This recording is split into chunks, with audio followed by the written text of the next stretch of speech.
A fundação responsável pelo abastecimento de sangue de mais de 100 instituições em São Paulo pede doação. Reportagem de Natasha Mazaro. A Fundação ProSangue está precisando de doadores de todos os tipos sanguíneos. Os estoques estão 70% abaixo do patamar indicado, o que pode comprometer o abastecimento de mais de 100 instituições de saúde pública da região metropolitana de São Paulo.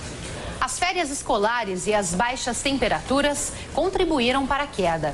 A Fundação já acionou medidas emergenciais, como a convocação de doadores por telefone, SMS e e-mail.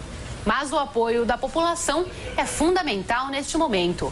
Podem doar pessoas entre 16 e 70 anos, estar em boas condições de saúde e alimentado, pesar no mínimo 50 quilos, não ter ingerido bebida alcoólica no mínimo 12 horas antes da doação e, na véspera, ter tido uma boa noite de sono.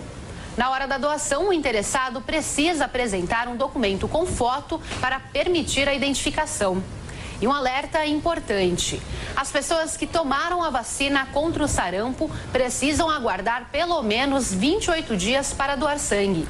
Por isso, a Fundação pede para que as pessoas doem antes de tomar a vacina. A ProSangue fica próxima à Estação Clínica do metrô, na Avenida Doutor Enéas Carvalho de Aguiar, número 155, no primeiro andar. Os interessados também podem procurar um outro posto de coleta pelo site prosangue.sp.gov.br. Repetindo, prosangue.sp.gov.br.